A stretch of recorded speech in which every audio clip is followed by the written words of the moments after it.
Bem-vindos ao Nossa República. Eu sou Mauro Camargo e este é o programa de entrevistas transmitido pela TV Pantanal toda segunda-feira às 7h30 da manhã. Após a transmissão, o episódio estará disponível em nossarepublica.com.br e no nosso canal no YouTube. E no episódio de hoje, nossa conversa é com o doutor em Educação pela Universidade Federal de Mato Grosso, o UFMT, professor adjunto do Departamento de Comunicação Social e docente permanente do Programa de Pós-Graduação em Comunicação da UFMT. O tema da nossa conversa é internet, redes sociais, fake news, manipulação de dados e guerras de narrativa. Professor Thiago Cury, seja muito bem-vindo ao Nossa República. Muito obrigado por ter aceitado o nosso convite. Boa tarde, Mauro. Boa tarde à nossa audiência. Eu que agradeço o convite. Fico bastante honrado, de poder participar do programa e estou à disposição para a gente poder discutir eventos, fenômenos importantes da realidade brasileira. Eu queria começar perguntando se, na sua opinião, a internet virou uma terra sem lei.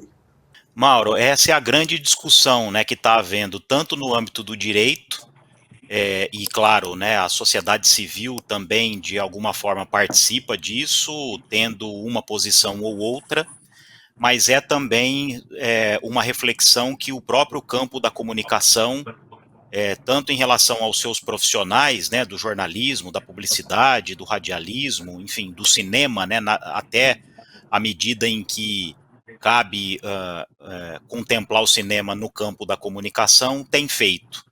Isto também vale, obviamente, para o esteio da pesquisa em comunicação nas suas mais diversas organizações, como a Sociedade Brasileira de Ciências da Comunicação, a Intercom, como a Sociedade Brasileira de Pesquisa em Jornalismo, a SBPJOR, a Compós também, que é a Associação dos Programas de Pós-Graduação em Comunicação, em seus mais diversos eventos, tem feito este debate. Na minha percepção, a gente parece que está caminhando cada vez mais para isso, para transformar aquilo que outrora foi denominada de uma esfera pública democrática, quer dizer, havendo a possibilidade, mais do que a mídia tradicional, de incluir diversos personagens, enfim, diversas fontes na produção, na recepção e na circulação de informação, de conteúdo. Ainda que isto de fato aconteça, acontece também o outro extremo, na medida em que trata-se de um campo, enfim, de um território que, como não é normatizado, sobre o qual não há uma legislação, uma regulamentação, então, como em qualquer campo da vida, não é só no mundo digital virtual, quando não há o entendimento correto, do melhor uso daquele instrumento, daquela ferramenta, a gente acaba descambando para um uso que é desmedido. E, portanto, me parece que, sem que haja uma regulamentação, a tendência é que este espaço se transforme cada vez mais numa terra de ninguém. O jornalismo, como o senhor sabe, de uma maneira geral, tem uma regulamentação bem dura, quer dizer, qualquer veículo de imprensa, seja um jornal, seja uma TV, seja uma arte, que divulgue uma informação incorreta, que traga prejuízo à imagem, enfim, de qualquer natureza, a quem quer que seja, a legislação prevê penas, no sentido de desde na área civil, de pagar indenização, até, a depender do caso, na área criminal. Então, existe uma regulamentação para quem exerce a profissão e para os veículos de comunicação, de uma maneira geral, muito clara, muito tranquila, e que isso não implica em modo algum em censura ou de desrespeito ao princípio da liberdade de expressão. É o princípio de que a nossa liberdade vai até onde começa a do outro. Mas na internet esse cenário é um pouco diferente, porque as pessoas não mostram a cara, embora assinem, embora seja nos seus perfis que acontecem as ilegalidades. De uma maneira geral, isso se perpetua, e se perpetua num volume muito grande, porque a internet tem uma visibilidade absurda, muitas vezes, a depender de quem é a pessoa. Isso implica numa série de questões. Hoje se discute se devemos regulamentar as big techs ou se devemos deixar por conta da liberdade de expressão e que isso não, ainda que implique em algum prejuízo, que precisaria ter uma ação judicial, como fala o marco da internet, né? Uma ação judicial como é no jornalismo real, no jornalismo não virtual, né? Mas será que é aí que está o maior perigo da internet? Quer dizer, na questão da ofensa, na questão da calúnia, da difamação, ou está na manipulação dos dados que a internet propicia para as big techs? Mauro, eu diria que é um pouco de cada coisa, né? Recuperando um pouco do seu argumento inicial, que traz muito bem um esboço, né, de uma resposta que a gente pode dar. Praticamente, se não todas as ações e as atividades que perpassam a vida humana estão passíveis de regulamentação, né? Inclusive aquilo que pode ser considerado no mais âmbito privado. Então a gente pega, por exemplo, o casamento, né, o matrimônio, ele não está, ele não prescinde, não poderia prescindir de uma regulamentação estabelecendo direitos e deveres, né? Quer dizer, nem mesmo algo de foro tão íntimo está fora do escopo das leis, né? Muito provavelmente porque a partir de um determinado momento se identificou que ao deixar essas relações, digamos, pretensamente livres, se conseguiria um resultado positivo. Não foi o caso, né? Elas geram responsabilidades e deveres, né? Qualquer relação interpessoal, seja o casamento, seja uma sociedade, uma empresa, enfim, qualquer dessa situação gera uma responsabilidade, né? E que a gente tem deveres para cumprir, né? Então, por isso suscita, né? Eu entendi bem o seu argumento. Então, é óbvio que na internet deveria ser assim também. O que vale para a vida real deveria valer para a vida virtual, não?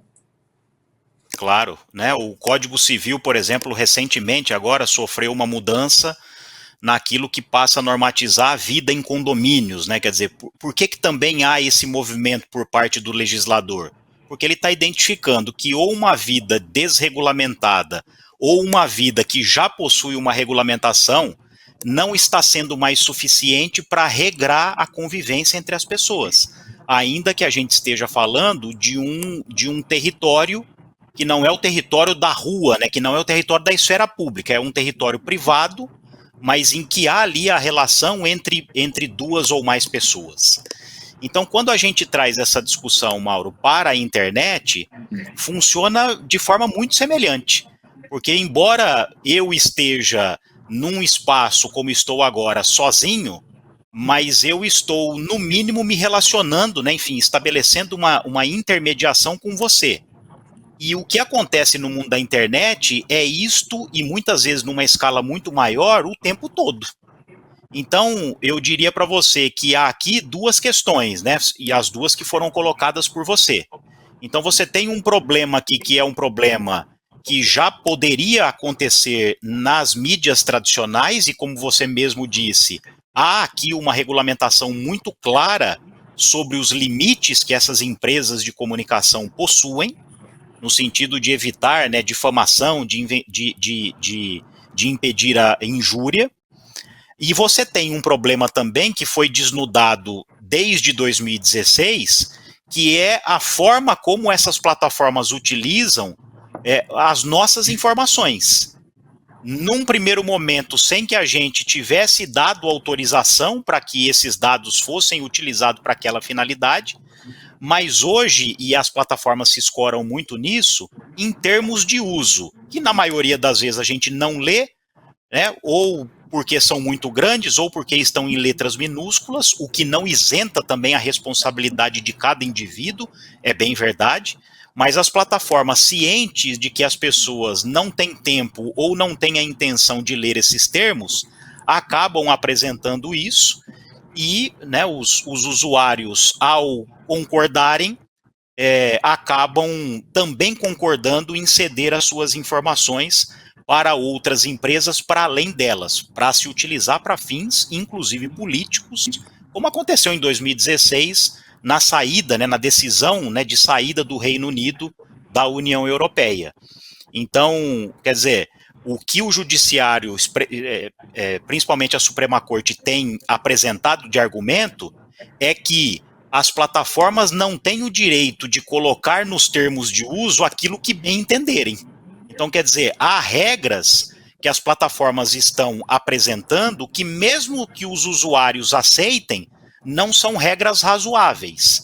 E aqui está um embate, né? Porque nós estamos falando, de um lado, do poder judiciário, né, de um país, e do outro lado, ao mesmo tempo, a gente está falando de empresas que têm um poderio econômico e agora, como se vê, político, muito fortes. Então, há os tensionamentos e a gente, então, se encontra em algumas situações de impasse, cuja resolução não é simples, é bom que se diga, mas é necessário que se paute essa discussão e que se tomem decisões no sentido de levar a internet, né, enfim, o mundo das redes sociais, para um ambiente que seja bem mais saudável. O senhor tocou num assunto que é importante. Na verdade, eu estava protelando essa conversa para o segundo bloco, porque eu acho que ele vai render bastante. Foi a questão da União Europeia, do Brexit, da influência que a Cambridge Analytica teve ao manipular a informação, ao manipular a opinião pública. Então, eu queria que o senhor explicasse para as pessoas que nos assistem o que aconteceu. Porque desse caso teve depois, logo em seguida, a eleição de Trump, que também sofreu uma manipulação impressionante, né? E a gente viu isso na eleição do ex-presidente Jair Bolsonaro aqui no Brasil. E como tem ocorrido essa manipulação em diversas partes do mundo, e como isso está influenciando na geografia política, na questão ideológica, como está alimentando situações de polarização intensa, de levar a política para as posições mais radicais, seja de esquerda, seja de direita. Então, eu queria que o senhor explicasse para as pessoas o que é o Cambridge Analytica e de que maneira se processou isso e por que eu estou falando no risco da manipulação por parte das Big Techs ou de empresas que entendam desse processo. Claro, Mauro. Vamos tentar aqui de forma, né, o mais rápido possível, embora seja uma questão bastante complexa, mas há também, né, e a nossa audiência também pode recorrer a muitos conteúdos, inclusive documentários, que tratam disso, né? A gente tem dois eventos políticos que, de alguma maneira, desencadearam, né, quer dizer, a preocupação da sociedade em geral, e particularmente do campo científico, sobre o fenômeno da comunicação, que são esses dois, né? Um primeiro que eu mencionei, que você reiterou, né, que é o Brexit, a saída do Reino Unido da União Europeia, por meio de um plebiscito, e no mesmo ano, só que mais para o final do ano, né, no mês de novembro, quando usualmente acontecem as eleições dos Estados Unidos, a vitória de Donald Trump, né, num primeiro mandato, né? Ele ganha em 2016 e vai governar ali até o início de 2021. Então, o que aconteceu nesses dois casos é que se reconheceu ali um grande poder nas mãos das plataformas digitais, no sentido de que em torno delas a gente tem milhões, bilhões de usuários, que obviamente para fazer a sua inscrição, embora não precisem pagar nenhuma mensalidade, nenhuma anuidade, mas entregam ali talvez bens muito mais valiosos do que uma questão pecuniária, né, que são as suas informações. Tanto as informações do ponto de vista daquilo que a gente apresenta no momento de fazer a inscrição nessas plataformas digitais, né, de fazer o cadastro, como informações, Mauro, de comportamento. Então, essas plataformas, elas conseguem captar os movimentos comportamentais, ideológicos, políticos que a gente faz quando usa essas interfaces, né? Na medida em que a gente publica determinado tipo de conteúdo, a gente consome determinado tipo de conteúdo, compartilha determinado tipo de conteúdo, seja relacionado à política, seja relacionado ao esporte, seja relacionado à cultura, e com isto, essas plataformas elas acabam detendo um perfil muito detalhado de muita gente. E é óbvio que este material, né, este banco de dados, ele é muito visado por diferentes atuações, dentre elas a política, que nada mais é, você bem sabe disso, né?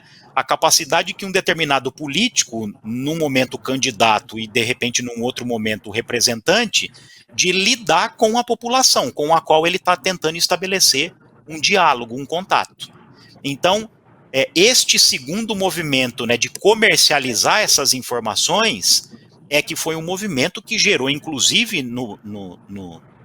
nos próprios Estados Unidos, né, uma reflexão, um debate, a ponto do dono da hoje Meta, né, mas até então apenas do Facebook, né, o Mark Zuckerberg, a confessar que acabou fazendo esse tipo de coisa e até pedir desculpas.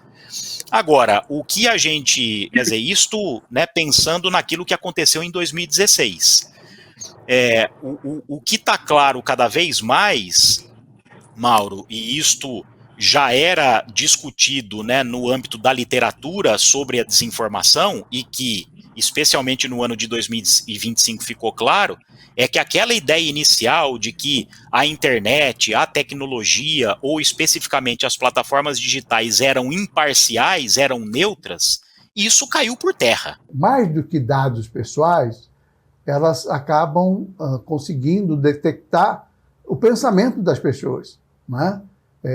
Eu vou usar o exemplo que todo mundo dá, mas que ele é muito fácil. Às vezes a pessoa está navegando, pensa, fala ou se detém em um determinado tipo de anúncio, em seguida você começa a receber anúncios da mesma natureza, né?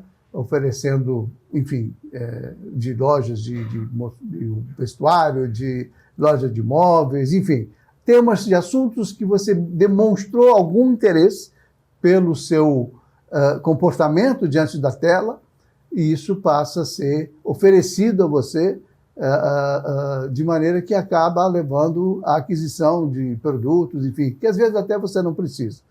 Estabelece um desejo, né, uma necessidade que você não tem, mas acaba criando isso e leva você a fazer compras.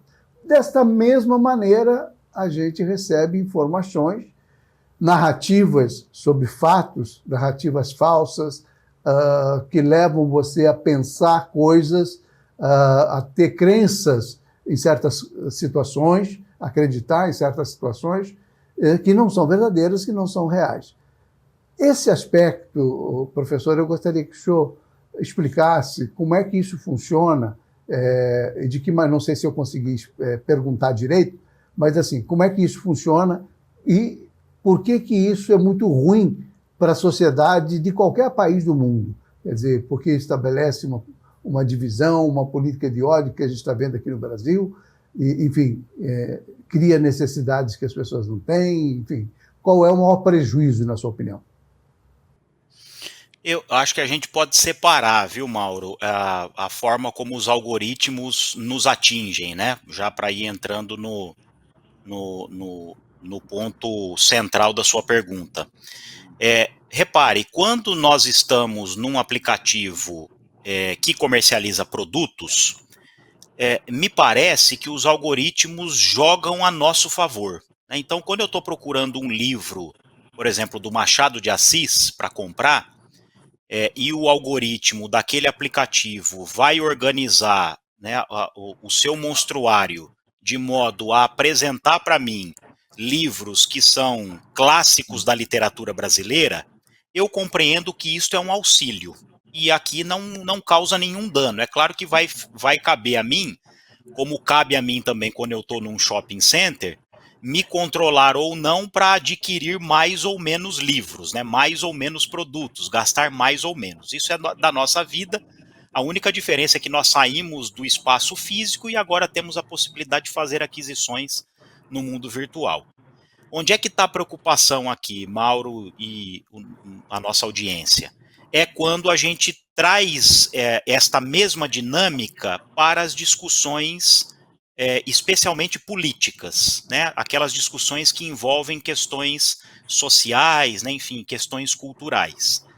Porque se no aplicativo ou no site ter a contribuição do algoritmo nos ajuda, muitas vezes, a fazer as escolhas, a detectar livros que, se fosse depender da nossa memória, a gente não conseguiria encontrar, né? A gente não se lembraria. Quando a gente fala da discussão que muitas vezes acontece nas redes sociais, né? Então vamos pegar ali desde a pandemia, né, se a cloroquina ajuda ou não a combater a Covid, se a vacina é boa ou ruim para combater a Covid, se o uso de máscaras é uma medida não farmacológica boa ou ruim. Então aqui me parece que os algoritmos mais nos prejudicam do que nos ajudam, porque no final das contas é um pouco do que você falou na tua pergunta, né? Os algoritmos, e a gente conhece muito pouco do funcionamento deles, essa é uma crítica também que se faz às plataformas, né, que não revelam o exato funcionamento desses algoritmos, mas o que a gente consegue identificar é que eles vão nos aprisionando em bolhas, em tribos, de modo a nos colocar em contato maior com posicionamentos que são parecidos com o nosso e em contato menor com os posicionamentos que são divergentes dos nossos, que é uma coisa quase que contrária àquilo que os gregos, né, na esfera pública inventaram. E só para. Isso vai criando realidades diversas na internet, né? Quer dizer, se você recebe uma narrativa, uma informação dirigida para você, que mobiliza o seu pensamento, que acalenta o seu coração, que você, olha, eu tenho razão, é isso mesmo, você acaba, como você não tem contraditório, você acaba acreditando cegamente nisso e desacreditando de qualquer outra coisa que outra pessoa com outra visão possa ter da realidade, não é?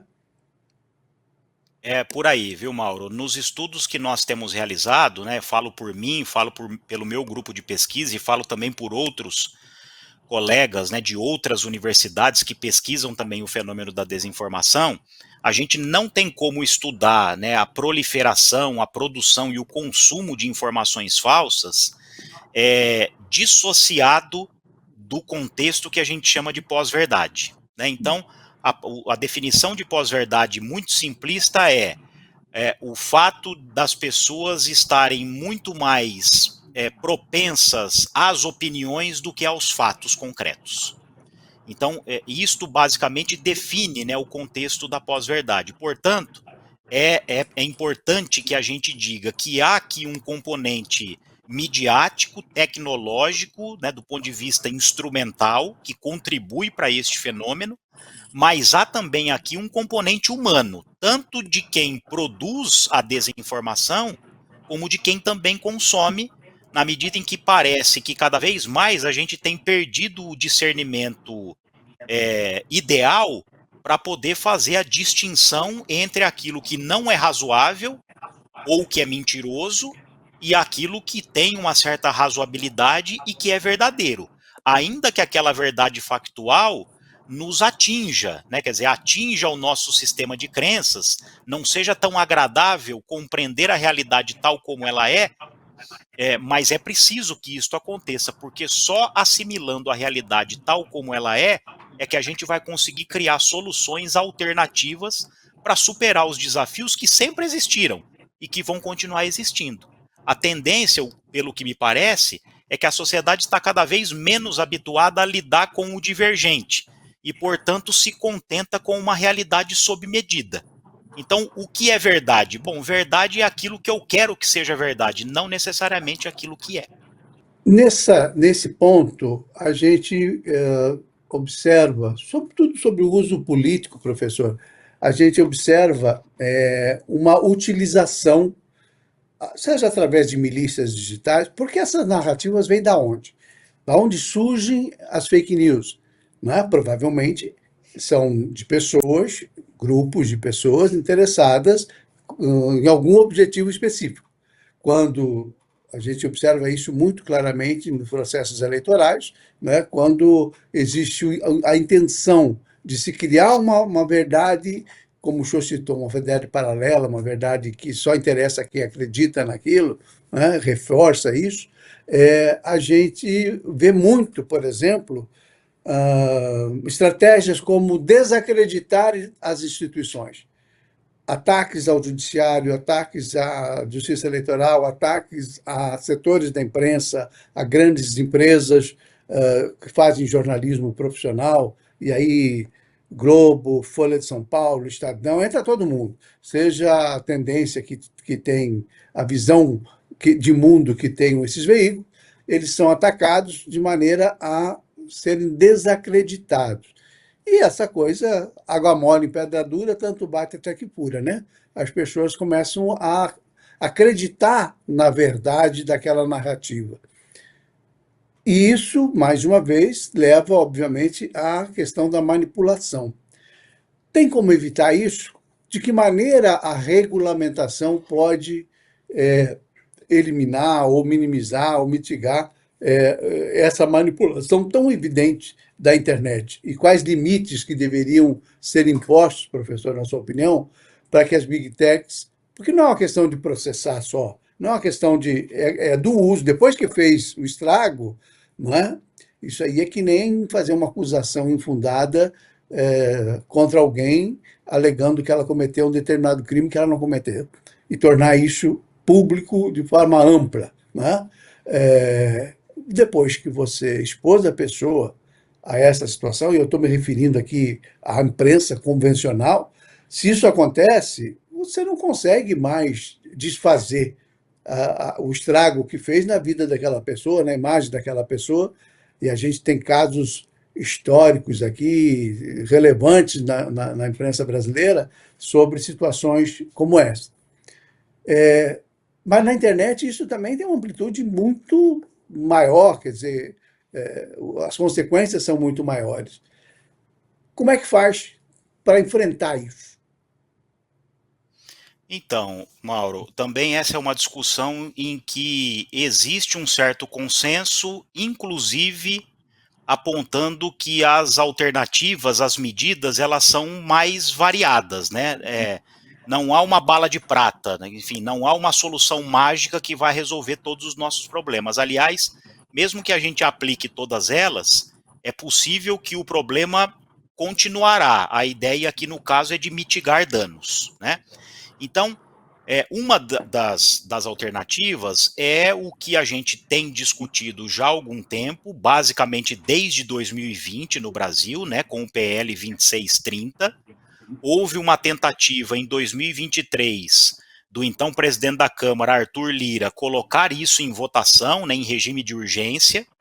As plataformas fizeram uma pressão muito grande, entraram em campo mesmo, inclusive veiculando por si próprias desinformação.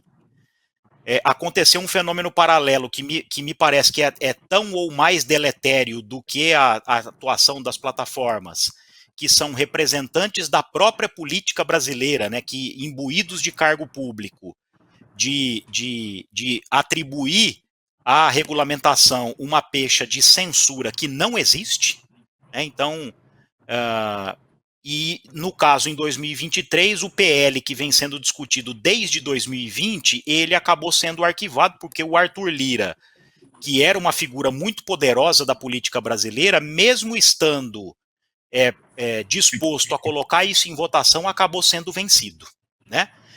Mas assim, o que mostra que a regulamentação tem um poder muito relevante para tentar criar certos limites. Agora, não é a única alternativa, né? A gente costuma dizer que, em paralelo a isso, e aí aqui é uma medida mais a longo prazo, a gente precisa trabalhar no âmbito das escolas ou num formato de disciplina específica ou com este conteúdo programático diluído em várias disciplinas, aquilo que a gente chama de literacia midiática, né, educação midiática, educação informacional, no sentido e com o objetivo de preparar as pessoas para um momento em que elas entram em contato com a desinformação, criando, neste momento inicial, uma certa resistência. Porque quando a gente faz um trabalho de tentar educar quem já foi levado pela desinformação, esse trabalho fica um pouco mais difícil, né, de ser revertido. Então, a ideia é que se trabalhe isso nos anos da educação básica, justamente no sentido de tentar preparar este indivíduo que, num dado momento, vai votar, né, enfim, num determinado momento vai tomar decisões importantes para o país, para que ele esteja mais, eu diria, tarimbado ao lidar com essas informações, sabendo distinguir melhor uma coisa da outra. Porque do jeito que está, Mauro, com este despreparo que nós temos, e dá para entender, porque nós somos uma geração que estamos aprendendo a tecnologia, mexendo nela, né, porque ela vai surgindo, né, na constância da nossa existência, para que a gente deixe de tomar decisões erradas, porque quando somos pautados por desinformação, acabamos tomando decisões que são equivocadas. E isso vale para o cidadão comum, como nós, né, no sentido de fazer uma escolha política, elegendo um vereador, um prefeito, até um presidente, mas vale também para os representantes, né, que, como nós vimos nos últimos tempos, também não se cansaram de tomar decisões, mas nesse caso, cientes de que aquilo não era verdadeiro, né, enfim, não era procedente, no sentido, né, com o objetivo de enganar, né, com a intenção de enganar, visando benefícios políticos e econômicos. Não só porque elas abrem espaço para manipulações evidentes, porque elas estimulam, de uma certa forma, o radicalismo, o extremismo político, mas também porque, por conta disso, muito da manipulação das pessoas no campo da religião, no campo da saúde, afeta gravemente, eu falava isso, a saúde pública, por conta, por exemplo, do negacionismo em relação às vacinas, né? Porque uma estratégia ideológica aí de se impor é você desacreditar instituições ou atacar, como se atacou aqui o processo eleitoral brasileiro, que é um dos mais relevantes do mundo no sentido de funcionamento, e como se atacou o uso de vacina, que hoje temos consequências graves, até volta de sarampo, por conta das pessoas não estarem se vacinando. Dá para a gente conviver com isso, professor? O ideal é que não, né, Mauro? Mas talvez seja o novo normal, né? A gente falou tanto em novo normal com o advento da pandemia, e me parece que esse talvez seja um deles durante algum tempo. É curioso, para não dizer trágico, né, que o Brasil, que sempre foi um exemplo, graças ao seu sistema único de saúde, né, que é público, o que é um desafio tremendo, né, fazer saúde pública num país de dimensões continentais e com tantas desigualdades, o Brasil sempre foi historicamente reconhecido como muito responsável, né, no sentido das suas campanhas, né, de vacinação, de imunização. E Uma veja o referência quão mundial, né, professor? Uma referência mundial. Exatamente, né?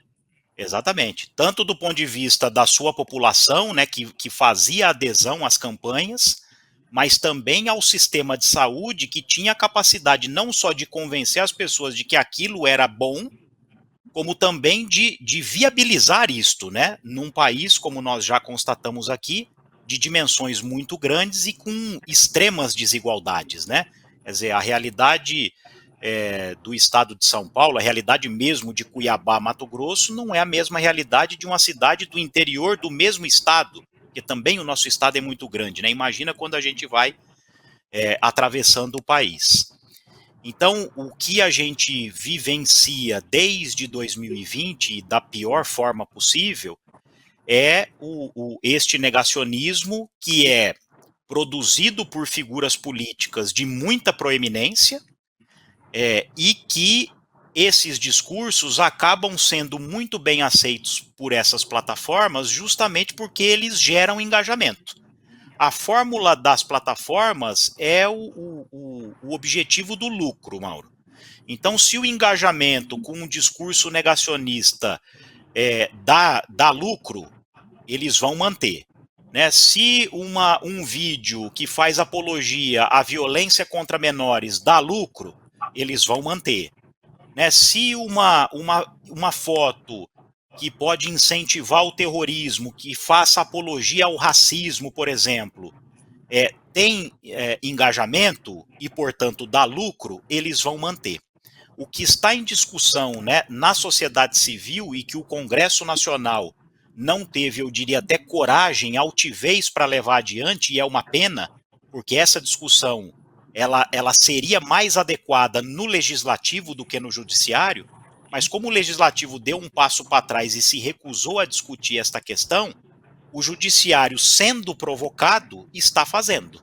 Então, ao problematizar o artigo 19 do Marco Civil da Internet, o que o Supremo vai decidir, por enquanto tem 5 votos favoráveis e apenas 1 contra neste momento, é claro que pode haver uma virada porque ainda há outros 5 votos a serem apresentados, é que o artigo 19 do Marco Civil, ele é inconstitucional, ou seja, as plataformas não devem apenas retirar o conteúdo que nela é veiculado após uma decisão judicial.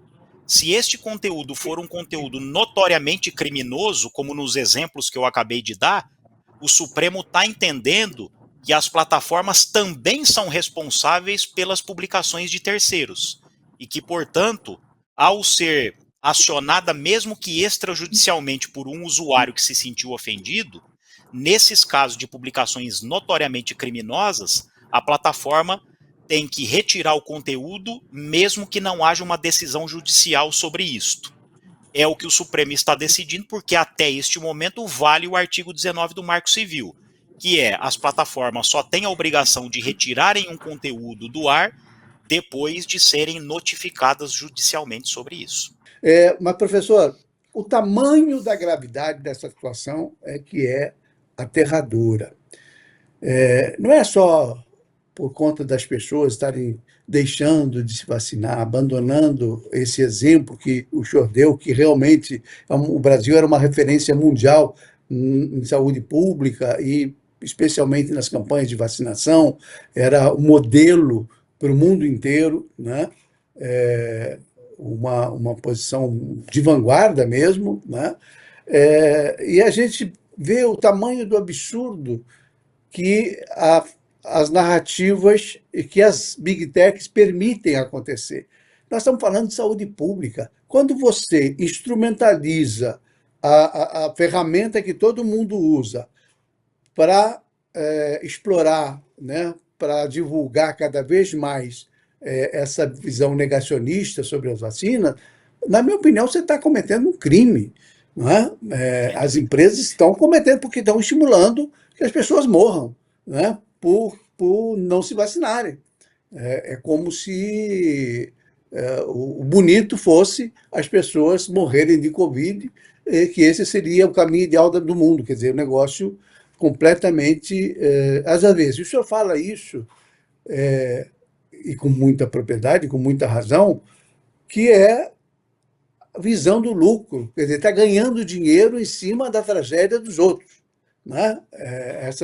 Quando a gente fala em Big Tech, nós estamos falando de Google, estamos falando de Meta, né, Instagram, Facebook, enfim, que são os grandes beneficiários desse modelo de negócio, né, que domina o mundo hoje e que está mudando a sociedade completamente. Né?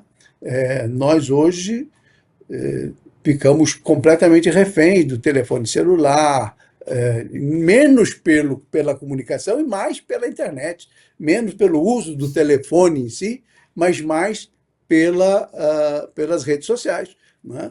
Então, esse é um assunto que realmente merece essa discussão e há e aí a minha preocupação, quer dizer, eu não sei até que ponto o judiciário vai conseguir manter essa posição.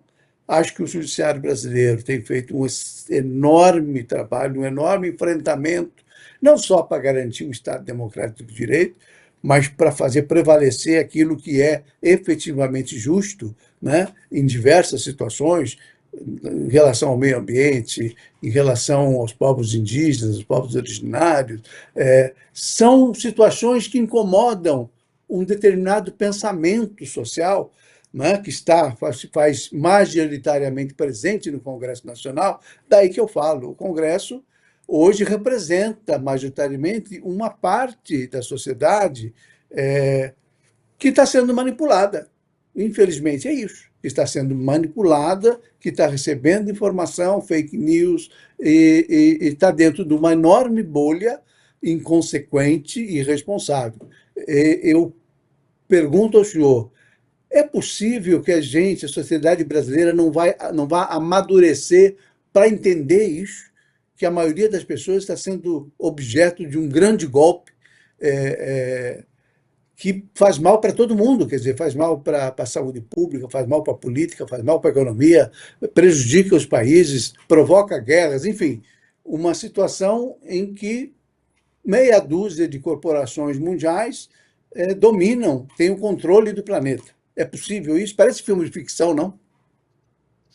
Pois é, Mauro, sim, tem muitos traços, né, de um filme de ficção, mas infelizmente não é, né? Eu diria, Mauro, que a gente tem discutido tanto isso, né, por meio da imprensa, como nós estamos fazendo aqui, no âmbito da academia, né, enfim, da ciência, que a tendência é que as pessoas fiquem cada vez mais atentas a esse tipo de questão, ainda mais se nós também considerarmos aquela medida, né, de mais longo prazo, de educação midiática, a gente tem chance de criar um cenário melhor dentro de algum tempo. É claro que no curto prazo a gente vai sofrer, a gente vai claudicar muito nesse aspecto. Também porque, Mauro, ao mesmo tempo em que a gente vai compreendendo o funcionamento, as características, né, os elementos que identificam essas plataformas, novos desafios vão se impondo. Então, eu diria para você que 2, 3 anos atrás, estou falando já de muito tempo, a gente no âmbito do pensamento científico em desinformação, a questão da inteligência artificial não era um elemento de debate. Hoje está no centro dessa reflexão. Então, hoje está nas redes, está em tudo que a gente produz na frente do computador. Exatamente. Quer dizer, tudo tem inteligência artificial, inclusive o que as redes usam contra a gente mesmo, né? Que as redes que eu falo, exatamente, as redes sociais, né? Sim, desculpa, sim, eu lhe apartei, né? Aí na marra. Não, imagina, acho que a ideia é essa mesmo, a gente vai batendo aqui uma bola e vai pensando juntos que assim funciona melhor. Mas esse é o grande desafio agora, Mauro. Então, nós temos aí o advento da inteligência artificial que, de novo, né, quer dizer, assim como as redes, assim como a internet de um modo geral, tem muitos affordances, né, muitos atributos que podem ser benéficos à sociedade, mas é impressionante, né, como parece que tudo descamba para um caminho que não é o desejável, ou pelo menos que não é o razoável. Mas, de novo, né, também acontece isto, não só por empenho das plataformas, mas também porque a sociedade, talvez mal educada, né, no sentido da comunicação, da tecnologia, vai preferindo também este caminho, né? Então é importante reconhecer as responsabilidades de lá e de cá, mas é isso, né? Acho que durante algum tempo a gente vai ainda se debater, vai ainda resistir a certas narrativas, ao mesmo tempo reconhecendo que nós vamos ter a capacidade e a chance de enfrentar melhor este fenômeno, mas aguardando que novos desafios, enfim, novos obstáculos vão surgindo com os quais a gente vai precisar também aprender a lidar. Professor, lamentavelmente o nosso tempo acabou, a gente vai ter que encerrar o programa. Eu acho que esse é um tema importante. O senhor já fica convidado de antemão para uma nova rodada, para a gente voltar a conversar sobre esse assunto, focando aí mais, talvez, na inteligência artificial. E aí não é ser contra a tecnologia, muito pelo contrário. A tecnologia é boa, a culpa não é da tecnologia, a culpa é do uso que se faz da tecnologia, né? Eu acho a inteligência artificial muitíssimo importante, pode ajudar muito a melhorar a qualidade de vida de todos nós, pode reduzir o tempo de trabalho, tem uma série de vantagens. O que a gente não pode é se submeter às manipulações, né, de tal modo que a gente prejudique a própria sociedade. Professor, eu agradeço muitíssimo a sua presença aqui no Nossa República. Assim que for ao ar, eu lhe aviso para o senhor acompanhar o programa, seja na televisão, seja no nosso canal no YouTube, seja no site Nossa República. Tenho acesso para todo mundo, e eu acho que essa é uma conversa importante e que abre as portas para novas conversas sobre esse mesmo assunto. Eu fiquei aqui com umas 50 perguntas aí da nossa produtora, da nossa produção, por fazer, né? Mas a gente segue isso no outro papo. Muito obrigado.